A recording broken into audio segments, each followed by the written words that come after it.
Hello વિદ્યાર્થી મિત્રો, વિદ્યાન web with Dharmendra Thakar YouTube channel હું ધર્મેન્દ્ર ઠાકર આપ સૌ વિદ્યાર્થી મિત્રો ફરી એક સ્વાગત કરું છું. વિદ્યાર્થી મિત્રો, આજથી આપણે જે પણ ચેપ્ટરના વિડીયો અપલોડ કરવાના છીએ એ ચેપ્ટર એવો છે કે તમને ઓલમોસ્ટ બધી ગવર્મેન્ટ એક્ઝામ તેમજ કોઈ પણ આગળની ડિગ્રીની અંદર તો કામ આવવાનું જ છે.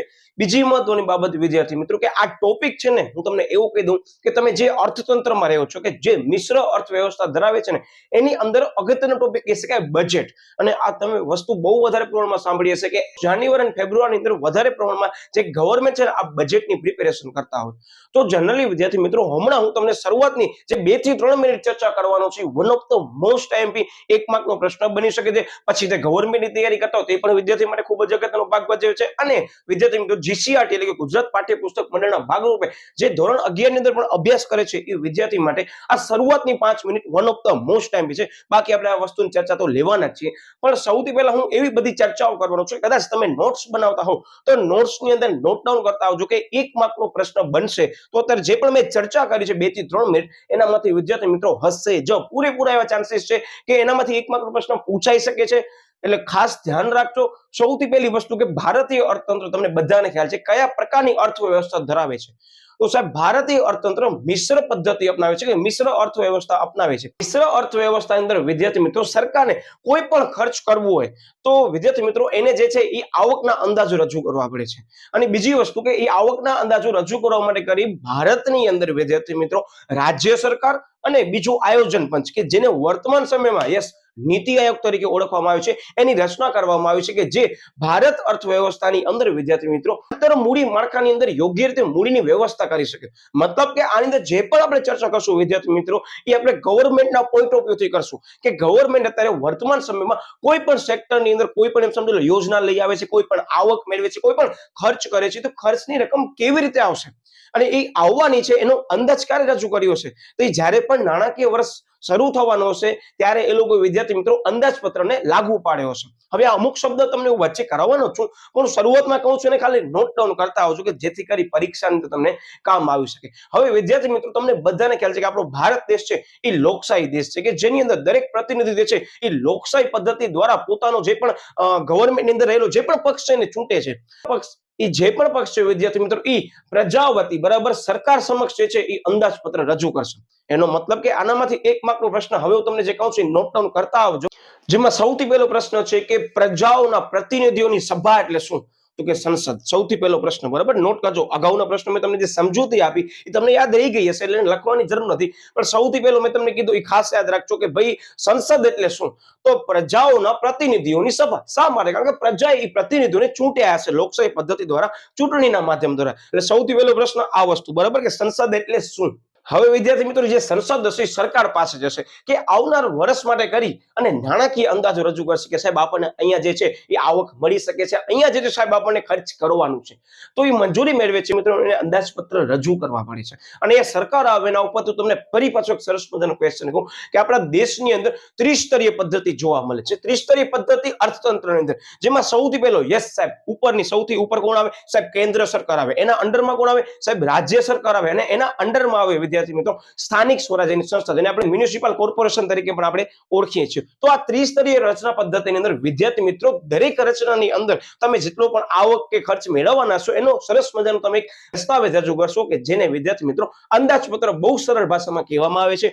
વિસ્તૃત આપણે આનામાં લેવાના છીએ, પણ હું તમને અત્યારે એવી બધી વસ્તુનો નોલેજ આપી રહ્યો છું કે કદાચ આનામાંથી 1 માર્કનો પ્રશ્ન આવે તો તમને કામ આવી શકે છે. એના પછીનો વિદ્યાર્થી મિત્રો પ્રશ્ન આવે છે કે સમવાય વ્યવસ્થા એટલે શું? One of the most time કહી શકાય કે કદાચ એવું બની શકે આ પણ ક્વેશ્ચન 1 માર્કની અંદર ગમે તે પરીક્ષા હોય એનામાં તમે તૈયારી કરતા હો તમને કામ આવી શકે કે નીચેના પૈકી કોને સમવાય વ્યવસ્થા તરીકે ઓળખવામાં આવે છે, અથવા તમને જવાબ આપી દેશે અથવા તમને 1 માર્કને પૂછી શકે કે સમવાય વ્યવસ્થા એટલે શું. કારણ કે વિદ્યાર્થી મિત્રો આ જે ચેપ્ટર છે ને એ જીપીએસસી લેવલનો કહી શકાય. હા, જે પણ વિદ્યાર્થીને એમ છે કે ના સાહેબ હું ધોરણ 11 માં અભ્યાસ કરું છું તેને જીપીએસસી માં મેઇન્સમાં કામ આવશે. અધરવાઇઝ જે પણ વિદ્યાર્થી તૈયારી કરવા આવે છે એમને તો બધાને ખ્યાલ જ છે કે તમે ગવર્મેન્ટ એક્ઝામની અંદર ઘણા બધા ઓલમોસ્ટ પ્રીવિયસ ના પેપર જોશો તમને ખબર પડશે કે અંદાજપત્રમાંથી એવરી યર ગમે તે ગવર્મેન્ટની જીપીએસસી ની મેન્સ હોય વિદ્યાર્થી મિત્રો એનામાં એક પ્રશ્ન ઓછામાં ઓછો અંદાજપત્રમાંથી આવે છે. વિચાર કરો. તેમજ તમે કોઈ પણ ગવર્મેન્ટની એક્ઝામ જોઈ લો એની અંદર પણ આ વસ્તુમાંથી એક પ્રશ્ન આવે છે. જસ્ટ ફોર એક્ઝામ્પલ તમને કહું કે બજેટ કઈ ભાષા ઉપરથી ઉતરી આવેલો શબ્દ છે. જે ધોરણ 11 માં અભ્યાસ કરે છે એમને કોઈ વાંધો નથી, પણ જે ગવર્મેન્ટની તૈયારી કરે છે એના માટે આ અમુક પ્રકારના પ્રશ્નો મેં જે અહીંયા તમને કીધા એ ખાસ નોટ ડાઉન કરી લેજો કે ખરેખર બજેટની શરૂઆત શા માટે કરવામાં આવી, કેવી રીતે કરવામાં આવી, બજેટ કોણ રજૂ કરે છે. અમુક પ્રશ્નો હું લઈ લેવાનો છું એટલે જરા ટેન્શન લેતા નહીં, પણ અમુક પ્રશ્નો હું ધોરણ 11 ના ભાગરૂપે જે છે એ જ લેવાનો છું. મતલબ કે ગવર્મેન્ટનો ઓલમોસ્ટ કોન્સેપ્ટ અહીંયા થઈ જવાનો છે, પણ વસ્તુ એવી છે કે જે ધોરણ 11 ના વિદ્યાર્થીઓ નથી આવતી એ અત્યારે હું કવર કરવાનો નથી, પણ એવું હશે, સમય હશે તો આપણે ફરી પાછો એનો પણ અલગથી વિડીયો બનાવી દઈશું. કારણ કે મને એવી ઈચ્છા છે કે આ ટોપિક મને તમને એવી રીતે કરાવવું છે ગમે તે પરીક્ષા, તમે ધોરણ 11 ની પરીક્ષાની તૈયારી કરો છો તોય પણ કામ આવશે. ઇવન ગવર્મેન્ટ એક્ઝામની તૈયારી કરતા હશો તો હું તમને આ ચેપ્ટર અંદર આવતી બધી જે બેઝિક વસ્તુ છે સમજવી જરૂરી છે, જે બહુ જ અગત્યની છે એ હું લેવાનો તો છું જ. મતલબ કે આ જે વિડીયો આ ચેપ્ટરના બધા બનાવવાનો છું એ દરેક વિદ્યાર્થીને કામ આવવાનું છે.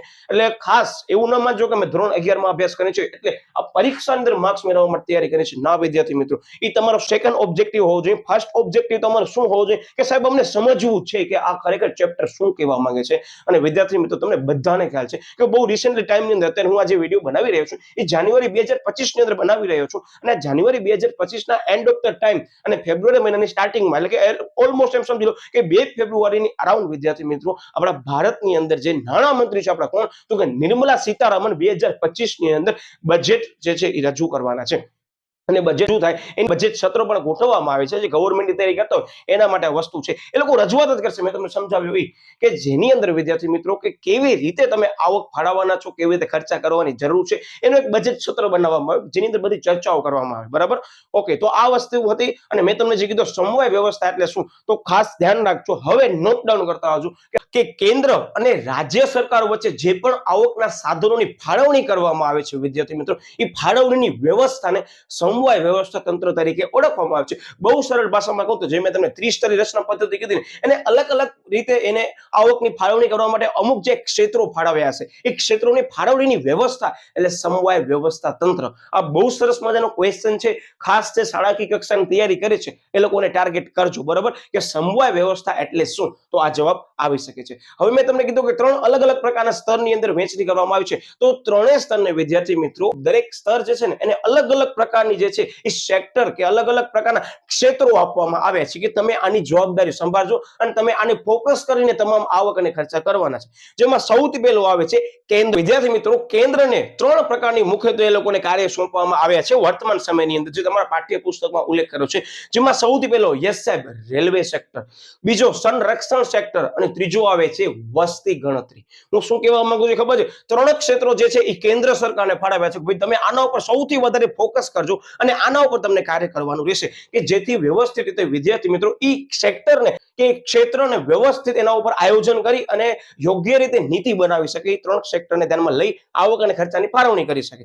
સૌથી પહેલો કયો કેન્દ્ર, સાહેબ એને શું આપવામાં આવ્યું છે, સાહેબ રેલવે સેક્ટર આપવામાં આવ્યું છે, સંરક્ષણ ક્ષેત્ર આપવામાં આવ્યું છે અને સાહેબ વસ્તી ગણતરીને લગતા જે પણ કાર્યો છે એ આપવામાં આવ્યા છે. આ 3 સેક્ટર કેન્દ્રને ફાળવવામાં આવ્યા છે. બીજું આવે છે રાજ્ય. તો રાજ્યને વિદ્યાર્થી મિત્રો આપવામાં આવે છે શિક્ષણ, બીજો કાયદો અને વ્યવસ્થા જે છે એ કોને આપવામાં આવ્યું છે, રાજ્યને આપવામાં આવ્યું છે. મતલબ કે અત્યારે તમે જે ભણી રહ્યા છો, શિક્ષણ મેળવી રહ્યા છો, એ ખરેખર ક્યાંથી આવ્યું સાહેબ, એ રાજ્યની અંદર આવતું જે ક્ષેત્ર છે એ આવે છે. મતલબ કે એની તમામ કાર્યો જે છે એ રાજ્ય સરકાર વધારે પ્રમાણમાં ફોકસ કરે છે. હું તમને કહી દઉં કે આ ત્રિસ્તરીય રચના પદ્ધતિને ધ્યાનમાં લઈ ફાળવણી કરવામાં આવી છે કે આ 3 ક્ષેત્રો ઉપર વધારે પ્રમાણમાં જે છે એ રાજ્ય જે છે એના ઉપર દેખરેખ રાખશે, નિયમન કરશે અને તમામ યોજનાઓ બનાવશે.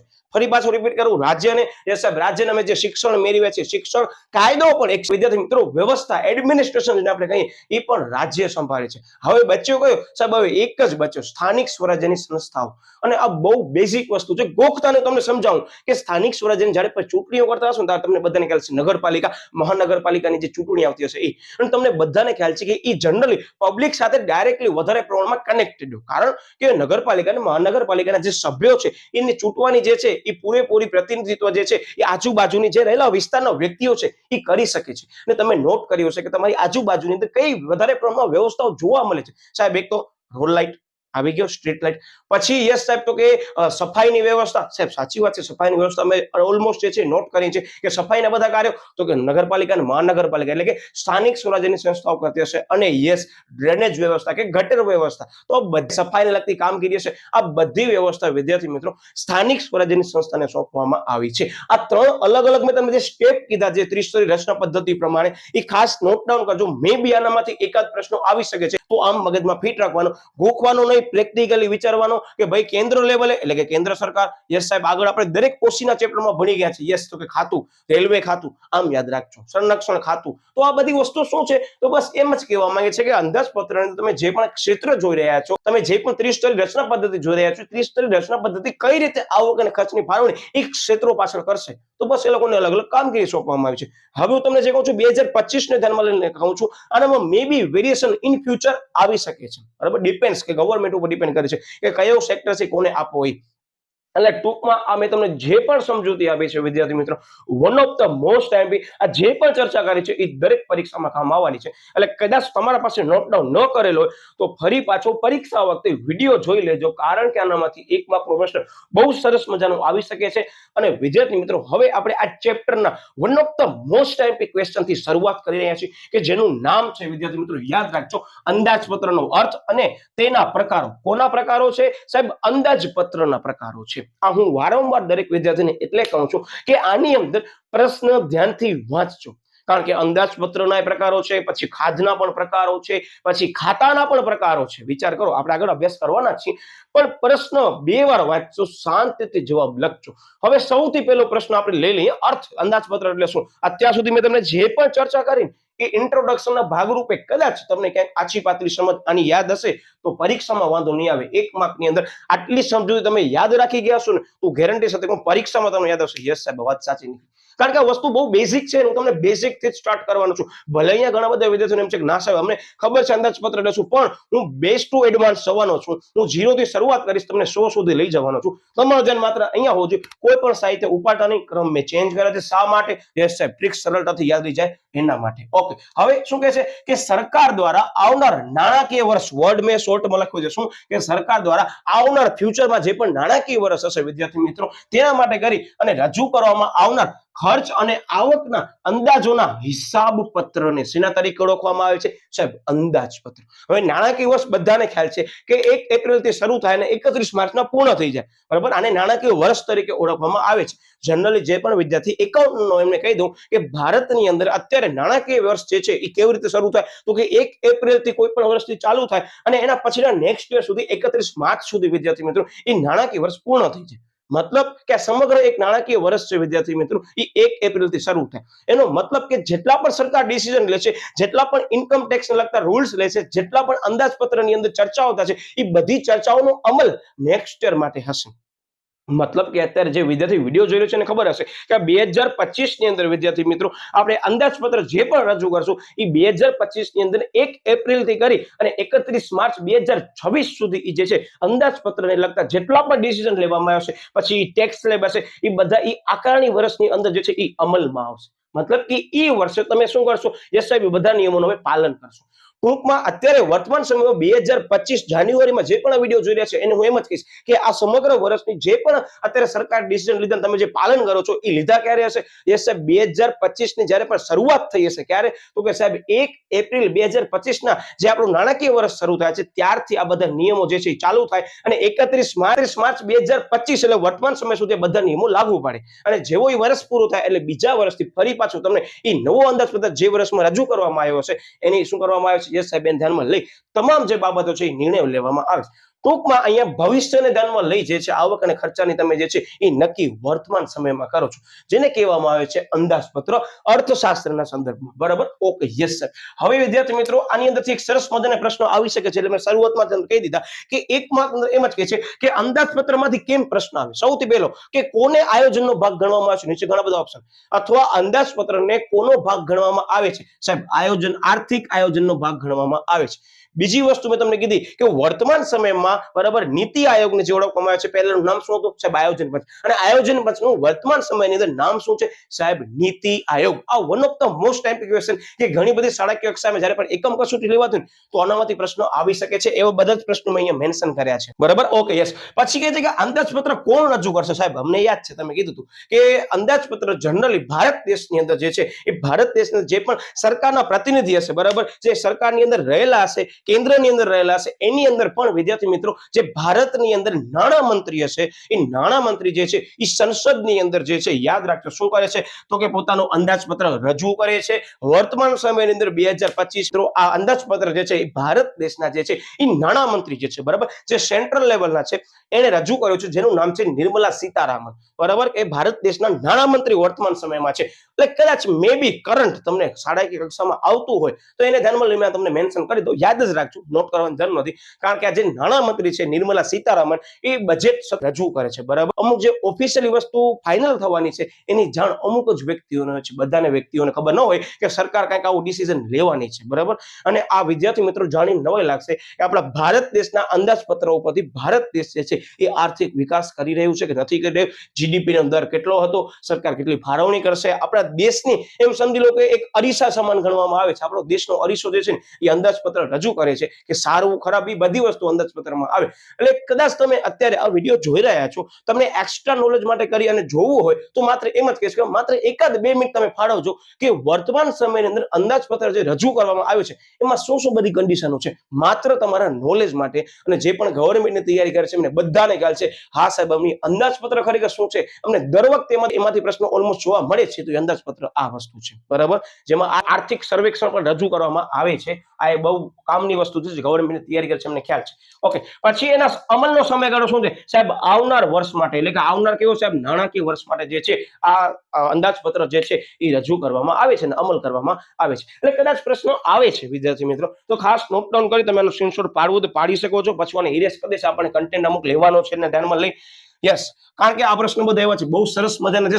હું હજી કહી દઉં છું, જે પણ વિદ્યાર્થી અત્યારે વિડીયો જોયો છે ને એ એક પ્રશ્ન સમજજો, પછી તમે મને કહેજો પરીક્ષાની અંદર કેટલો સહેલો લાગે છે ચેપ્ટરને. પ્રશ્નો આવે છે તો ઝડપથી તમને મગજમાંથી બહાર જ આવશે હા સાહેબ અમે સમજેલા છે. એટલે ગોખવાનું આપણે કાર્ય આ વિડીયોની અંદર પૂર્ણ કરી જ દેવાનું છે. પછી જે પણ વિદ્યાર્થી આ વિડીયો જોતો હોય એને એમ જ કહીશ કે આ ચેપ્ટરની જે પણ સિરીઝ મૂકવામાં આવે છે, મતલબ કે જેટલા પણ વિડીયો મૂકવામાં આવે છે તમે ખાલી એકવાર જોઈ લેજો. ગમે તેવી એક્ઝામ હશે હું ગેરંટી સાથે કહું તમને કોન્સેપ્ટ અહીંયા જો ક્લિયર કરાવી દઈશ. એટલે તમે થોડોક મારા ઉપર વિશ્વાસ મૂકજો, તમારો કાંઈ પણ સમજી લો કે એક પણ માર્ક્સ જવા નહીં દઉં. શાળાકીય કક્ષામાં તૈયારી કરે છે એને પણ આ સૂચના છે. હવે સૌથી પહેલા વિદ્યાર્થી મિત્રો આમાં એમ કહે છે કે અંદાજપત્રનો અર્થ આપી અને તેના પ્રકારો અંગે સમજૂતી આપો. શું વર્ડ કીધું? અંદાજપત્રનો અર્થ અને તેના પ્રકારો. મતલબ કોના પ્રકારો હશે સાહેબ? અંદાજપત્રના પ્રકારો હશે બરાબર. તો જનરલી અંદાજપત્રના 2 પ્રકાર છે, ખાસ નોટ કરજો. સૌથી પહેલો સાહેબ સમતોલ અંદાજપત્ર અને બીજો છે અસમતોલ અંદાજપત્ર. બહુ બેઝિક તમને કહી દઉં કે સમતોલ અંદાજપત્ર એટલે શું ખબર છે? આવક અને ખર્ચા સરખા હોય. અને અસમતોલ અંદાજપત્ર એટલે આવક અને ખર્ચમાં ઇમ્બેલેન્સ જોવા મળે. એવું બની શકે છે કે ખર્ચા વધારે હોય અને આવક ઓછી હોય, તો એને અસમતોલ અંદાજપત્ર કહે છે. અને અસમતોલ અંદાજપત્રના પણ પેટા 2 પ્રકાર છે. અત્યારે લઈ લો, પછી સમજૂતી આપણે પછી જ લેવાના છે. સૌથી પહેલા આવશે ખાધવાળું અંદાજપત્ર, મતલબ કે ડેફિસિટ કહેવામાં આવે છે એને, કે જનરલી આની અંદર સરકારના આવક અને ખર્ચા વચ્ચે ઘણા બધા વેરિએશન જોવા મળે છે. શા માટે તફાવત જોવા મળે છે એ આપણે લેવાના જ છે. બીજી વસ્તુ પુરાંતવાળું અંદાજપત્ર, કે સરકારની જે છે ખાસ ધ્યાન રાખજો આની અંદર સરકારની જે આવક છે ને એ આવક અહીંયા વધારે હશે. ચાલો લખી જ દઉં, અહીંયા આવક છે એ પ્લસમાં હશે, જ્યારે અહીંયા જે છે આવક છે કેવી હશે સાહેબ? અહીંયા જે આવક છે ને એ માઇનસમાં હશે. મતલબ કે ખાધની અંદર જે છે આવક ઓછી હશે, ખર્ચા વધારે હશે બરાબર. અને જ્યારે પણ પુરાંતવાળું કે છે તો પુરાંતવાળા અંદાજપત્રની અંદર આવક વધારે છે, ખર્ચા કેવા છે? ઓછા છે. તો સારી બાબત કહેવાય. જનરલી આ કોન્સેપ્ટને ધ્યાનમાં લઈ આપણા દેશ માટે સિનારીઓ કંઈક અલગ છે, આપણે ચર્ચા કરવાના છે.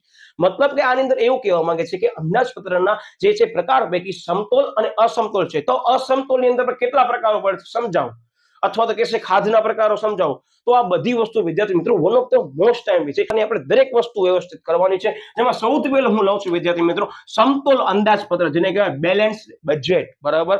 કે એક પ્રકારનું એમ કહી શકે કે જ્યાં આવક અને ખર્ચ એક સમાન હોય. મતલબ શું કહેવા માંગુ છું આપણે કોન્સેપ્ટ સમજી લઈએ. આની અંદર કોન્સેપ્ટ એવું કહેવા માંગે છે કે સરકારે જેટલા પણ ખર્ચના અંદાજો કર્યા હતા એ ખર્ચના અંદાજો અને સરકારે જેટલી પણ આવકની અંદાજો નક્કી કરી હતી એ આવકની અંદાજો 2 કેવી છે સાહેબ? સરખી છે. આ સારી બાબત કહેવાય, ખરાબ બાબત કહેવાય?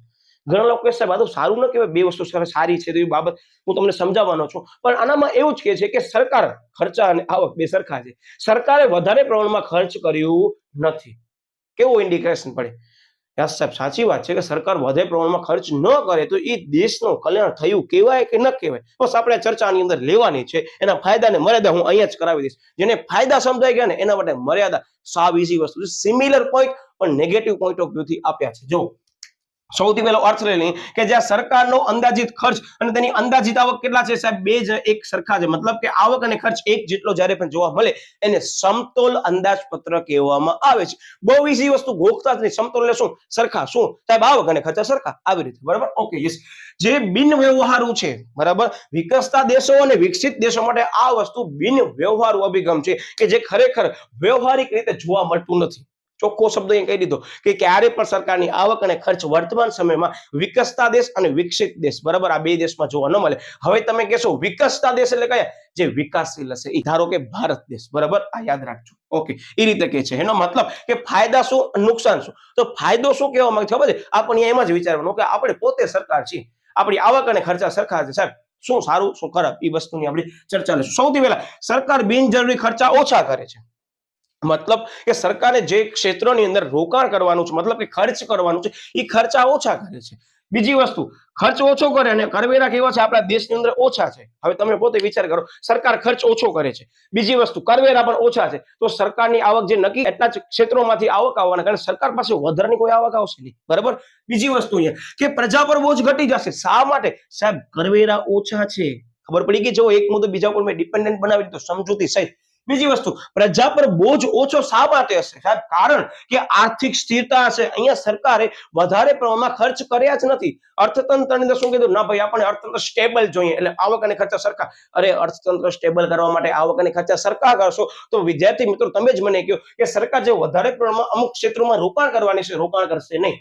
રોકાણ કરશે નહીં એનો મતલબ કે જે આવક જે મળવાની હતી એક ક્ષેત્રમાંથી એ આવક નહીં મળે. આવક નહીં મળે એનો મતલબ કે વધારે પ્રમાણમાં લોકો જે છે ખર્ચ નહીં કરે, કારણ કે આવક હવે મળવાની નથી. આવક મળે તો એ લોકોને રોજગારી મળે, રોજગારી મળે તો એનો મતલબ થાતું યસ સાહેબ એ લોકો આવક મેળવીને ખર્ચ કરે, પણ અહીંયા વધારે પ્રમાણમાં આવક નથી મળવાની એટલે ખર્ચ પણ નહીં કરી શકે. ખર્ચ નહીં કરે એટલે ક્ષેત્રોની અંદર જે પણ વ્યક્તિઓ છે કે ગ્રાહકો છે કે અર્થતંત્ર છે એમાં લોકો ખર્ચા કરશે નહીં. ખર્ચા કરશે ને એટલે શું કહેશે સાહેબ? સ્ટેબલ અર્થતંત્ર. અરે, સ્ટેબલ અર્થતંત્ર દેખીતી રીતે છે, પણ આપણા ભારત દેશની જે છે રોજગારીની તકો ઘટી ગઈ, કારણ કે સરકારે વધારે પ્રમાણમાં ખર્ચ કર્યા નથી. તો આજે મેં ચર્ચા કરી એ ચર્ચા છે ને, જે ખબર એની મર્યાદા છે. જો યસ, સૌથી પહેલો જ મુદ્દો આવ્યો કે સમતોલ કરવા માટે જરૂરી ખર્ચા સરકાર ન કરે તો પ્રજાના કલ્યાણ પર અસર થાય છે. ધ્યાન રાખજો, મેં તમને એ જ કીધું કે સરકારને જે ક્ષેત્રોની અંદર રોકાણ કરવાનું છે, ખર્ચ કરવાના છે, તે ખર્ચ કરતી જ નથી. અને ખર્ચ ન કરવાનો મતલબ કે પ્રજાને લગતા કલ્યાણના કાર્યો સરકાર કેવા કરે છે સાહેબ? કંજુસાઈ, એટલે કે ઓછા કરે છે. કોન્સેપ્ટના સંદર્ભમાં કહું છું, આ વર્ડનો ઉપયોગ કરતા નહીં, પણ પરીક્ષામાં તમને ખબર હોવી જોઈએ કે સરકાર ખર્ચ ન કરે એનો મતલબ સાહેબ પ્રજા કલ્યાણના ખર્ચા ઓછા થઈ ગયા. બરાબર. બીજી વસ્તુ, એને સમતોલ અંદાજપત્રને જાળવવા માટે કરી અને વેરા વધારે તો પ્રજા પર બોજ આવે. અહીંયા શું કહી દઉં ખબર કે સરકાર આ મુદ્દાને ધ્યાનમાં લઈ કદાચ એ વેરા વધારે છે ને તો વિદ્યાર્થી મિત્રો પ્રજા માટે બોજ છે. એટલે શું કહે છે? યસ, આર્થિક વિકાસને એ અવરોધે છે. કારણ કે સરકાર એમ કહે છે કે ના, કદાચ આ અંદાજપત્ર રજૂ કરવામાં આવે તો એનો મતલબ કે અમે જે છે એ ટેક્સ બહુ ઓછું રાખ્યું છે, ખર્ચા અમે બહુ ઓછા કર્યા છે. પણ એનો ઓપોઝિટ કહે છે. એની મર્યાદા શું છે કે ચાલો એને ધ્યાનમાં લઈ સમતોલ અંદાજપત્રને જાળવવા માટે કરી અને એનાથી વિરુદ્ધમાં જાય છે અને સરકાર એમ સમજી લો ટેક્સ વધારી દે છે, તો એમ જ કહેશે કે પ્રજા પર બોજ વધી જશે. અને પ્રજા પર બોજ વધી જશે એનો મતલબ કે ટેક્સ વધારે ચૂકવશે, જે અવરોધરૂપ છે. આવું આ કોન્સેપ્ટમાં કહેવા માંગે છે. ખરેખર પરિસ્થિતિ આનામાં તમને સમજૂતી જોવા મળશે કે શા માટે આની ચર્ચા જે છે બહુ ઓછી કરવામાં આવી છે, અને આની ચર્ચાને ધ્યાનમાં લઈ સમગ્ર ચેપ્ટરમાં સમજૂતી વિદ્યાર્થી મિત્રો આની વધારે કરી છે. આના પેટા મુદ્દાઓની પણ વધારે કરી છે. કારણ કે વર્તમાન સમયની અંદર આપણા ભારત દેશનું અંદાજપત્ર પણ ખાધવાળું રજૂ થાય છે. ઘણા લોકો કહે છે નેગેટિવ, એની ઇમ્પેક્ટ ઘણી બધી છે, આપણે ત્યાં સમજવાના જ છીએ. યસ, બીજી વસ્તુ આવે છે કે ધ્યાન રાખજો, એક માર્કનો પ્રશ્ન અહીંયાથી આવી શકે છે કે એડમ સ્મિથ આની તરફેણ કરી છે કે ના, આ અંદાજપત્ર એડમ સ્મિથ આપણા જે અર્થશાસ્ત્રી જેણે કીધું છે કે ના આ સારું કહેવાય, તો એનો ઓપોઝિટ નથી કીધું, પણ શું કીધું ખબર છે? આપણા જે છે અર્થશાસ્ત્રી છે કેન્સ, બરાબર, એ કેન્સ એમ કીધું કે ના, ખરેખર આ પ્રકારનું અંદાજપત્ર હોવું જોઈએ નહીં. કોણે રજૂઆત કરી છે? કેન્સે એવું કીધું છે. 1 માર્કનો પ્રશ્ન, one of the most IMP, કે આપણા દેશની અંદર અસમતોલ અંદાજપત્ર હોય ને એ વધુ અનુકૂળ છે. શા માટે એની સમજૂતી પણ આપી છે. 1 માર્કની અંદર કામ આવશે અથવા 2 માર્કની અંદર પણ આવી શકે છે. તો કે રોજગારી ટકાવવા માટે સરકાર વધારે ખર્ચ કરશે ને તે પ્રમાણમાં આવશ્યક છે કે સરકાર વધારે ખર્ચ કરશે તો જ વિદ્યાર્થી મિત્રો રોજગારીની તકોનું સર્જન થશે. કઈ રીતે? મેં આગળ તમને કન્ડિશન સમજાવી કે સરકાર વધારે ખર્ચ કરે છે તો એક ક્ષેત્રનો વિકાસ થવાનો છે. એક ક્ષેત્રનો વિકાસ થશે તો એક ક્ષેત્રની અંદર રોજગારીની તકોનું સર્જન થશે. હવે રોજગારીની તકોનું સર્જન થાય એટલે ભારત દેશની અંદર અમુક લોકોને રોજગારી મળશે. રોજગારી મળશે એટલે એની આવકમાં વધારો થશે. આવકમાં વધારો થશે ત્યારે જ એ બધા વ્યક્તિઓ ખર્ચમાં વધારો કરશે અને ખર્ચમાં વધારો કરશે એટલે ફરી પાછો રૂપિયો અર્થતંત્રમાં અમુક ક્ષેત્રની અંદર આવવાનું છે. આમ કહેવા માંગે છે કે આ વસ્તુને ધ્યાનમાં લઈ આપણા ભારત દેશો કે એમ સમજી લો કે ગમે તે દેશ હોય, જો એની અંદર અસમતોલ અંદાજપત્ર રજૂ કરવામાં આવે તો બહુ સારી પરિસ્થિતિ કહેવાય. તમને એમ લાગશે કે સાહેબ સરકાર વધારે ખર્ચ કરે છે, આવક ઓછી મેળવે છે, તો આપણા દેશ માટે શું? તો આપણા દેશ માટે મે બી દેવું વધી શકે છે, જે ખરાબ બાબત કહેવાય. પણ એમ કે છે કે સરકાર રૂપિયા વાપરતી જ નથી, સરકાર વધારે પ્રમાણમાં ખર્ચ જ નથી કરતી અને આવક જ મેળવે છે, તો એ સરકાર કેવી છે સાહેબ? આવક જ મેળવે છે માત્ર. તો આના ઘણા બધા કારણો જવાબદાર છે. હું અત્યારે તમને જે સમજાવું છું એ તમારા ચોપડીના કોન્સેપ્ટના સંદર્ભમાં સમજાવું છું. ફરી પાછું કહી દઉં, વર્તમાન સમયની અંદર આ બધા વસ્તુઓને ધ્યાનમાં લેવામાં આવે છે. અત્યારે માત્ર આ કાલ્પનિક છે. કાલ્પનિક એટલે શું? તો ભારત દેશની અંદર આ બધી વસ્તુઓ જોવા મળતી નથી. શું કીધું મેં તમને? કાલ્પનિક મતલબ બિન વ્યવહારુ છે. વ્યવહારમાં વિકસતા દેશો અને વિકસિત દેશ એટલે કે ભારત દેશ છે વિકાસશીલ દેશ કે વિકસતા દેશોમાં આવે છે, એનામાં આ પ્રકારની અર્થવ્યવસ્થા જોવા મળતી નથી. ચોપડીને ધ્યાનમાં લઈ આપણે સમજૂતી લઈએ છીએ. એનો મતલબ તમે સમજી ગયા કે આ અંદાજપત્ર જે પણ છે પ્રકાર બરાબર સમતોલ અંદાજપત્ર શેના માટે છે? સાહેબ માત્ર સમજવા માટે છે. બે વસ્તુ સરખી પણ શક્ય નથી. બરાબર, આપણા જે અંદાજપત્રનો અભ્યાસ કરીને આ વસ્તુ જોવા મળતી નથી, એટલે ખાસ ધ્યાન રાખજો. અને બીજી વસ્તુ, એડમ સ્મિથ કહે છે કે ના ના યાર આ વસ્તુ બહુ સારી કહેવાય, પણ એડમ સ્મિથની સાથે કેન્સે શું કીધું? ના, આ વસ્તુ સારી નહીં, પણ આનાથી વધારે સારી અસમતોલ અંદાજપત્ર છે. કારણ કે એની અંદર સરકાર વધારે ખર્ચ કરશે તો પ્રજા માટે કલ્યાણના કાર્યો કરશે અને રોજગારીનું સર્જન થશે. આ વસ્તુ કોણે કીધી છે? કેન્સે કીધી છે. મતલબ કે શું કહેવાનું ખબર છે? એડમ સ્મિથ ચેપ્ટર નંબર 1 સરસ મજાની વ્યાખ્યા અપલોડ કરી છે. યાદ ન રહે તો ખાસ એકવાર જોઈ લેજો કે એડમ સ્મિથે એવું કીધું હતું કે સાહેબ આ અંદાજપત્ર સારું કહેવાય, તરફેણ કરી, બરાબર, ફેવરમાં હતો. જ્યારે એ જ સમયગાળા દરમિયાન કેન્સે શું કીધું ખબર છે? કે એડમ સ્મિથ એક કામ કર, આના કરતા અસમતોલ અંદાજપત્ર પણ બહુ સરસ કહેવાય. સમજી ગયા ને તમે કોન્સેપ્ટ શું કહેવા માંગો છો? કે કેન્સે આની તરફેણ કરી છે. એટલે પરીક્ષાની અંદર 1 માર્કના પ્રશ્નો આવે છે તો ખાસ ધ્યાનથી 2 વખત વાંચજો કે તરફેણ પૂછ્યું છે અને કેવી રીતે પૂછ્યું છે વાક્ય રચનાની અંદર, કે કોણે કેની તરફેણ કરી છે. તો આમ પ્રશ્ન આવી શકે છે. ટૂંકમાં આ કોન્સેપ્ટની અંદર આટલો કોન્સેપ્ટ મેં તમને જે સમજાવ્યું છે એ ઇનફ છે પરીક્ષાને ધ્યાનમાં લઈ. આનાથી વિશેષમાં કોઈ આ ટોપિકમાંથી ન આવી શકે, એટલે જ મેં આની અંદર મેઇન કીવર્ડ્સ લીધા છે. તમામ મુદ્દા મેઇન સમજૂતી મેં તમને યાદ પણ રખાવી દીધી છે.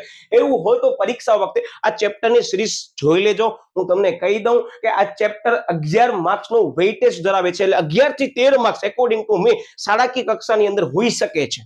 બીજી વસ્તુ, એકમ કસોટીની અંદર વિદ્યાર્થી મિત્રો આ ચેપ્ટર બહુ સરસ મજાથી કરજો. શા માટે? કારણ કે વાર્ષિકમાં તમને સરળતાથી યાદ આવી જાય. એટલે મહેરબાની કરી કોઈ પણ વિદ્યાર્થીને 1% આવ્યો સાહેબ મને ચેપ્ટર ગોખવું પડે છે, બસ હું દરેક વિદ્યાર્થીને એમ જ કહીશ, કાં તો તમે આ વિડીયો વ્યવસ્થિત દરેક સિરીઝના જોઈ લેજો, ચેપ્ટરમાં જેટલા પણ વિડીયો આવે છે, અથવા તો તમારા જે મિત્ર વર્તુળ એમ કહે છે કે યાર આ અંદાજપત્ર ચેપ્ટર બહુ અઘરો છે, તો એને ચોખ્ખો કહી દેજો એકવાર આ વિડીયો તો જોઈ લે. અંદાજપત્ર ખરેખર શું છે ને એનો આપણે આખો એવો ચિત્ર રજૂ કરવાનો છે ચેપ્ટરનો, તમને એમ જ લાગશે કે યસ સાહેબ કોલેજમાં ફરી પાછું અમને આવે ને તો પણ અમને આવડી ગયું. કારણ કે આ જે અત્યારે તમે કન્ટેન્ટ ભણ્યા છો એ કન્ટેન્ટમાંથી જ કોલેજમાં લેવામાં આવશે. કારણ કે તમે જે કન્ટેન્ટ કર્યા છો વર્તમાન સમય અંદર દરેક ગવર્મેન્ટ એક્ઝામમાં સૌથી પહેલા જે પણ વિદ્યાર્થી તૈયારી કરતા હોય ને એ જીસીઆરટી ને ફોલો કરે છે, એને તમે ફોલો કરી રહ્યા છો.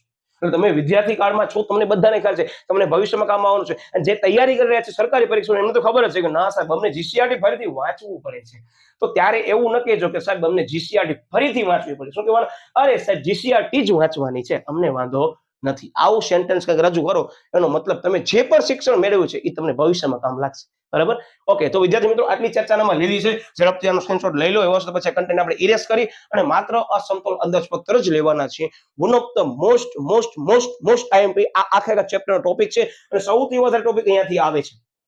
આ શોર્ટ ક્વેશ્ચન માટે છે, આ બધા લોંગ ક્વેશ્ચન માટે છે.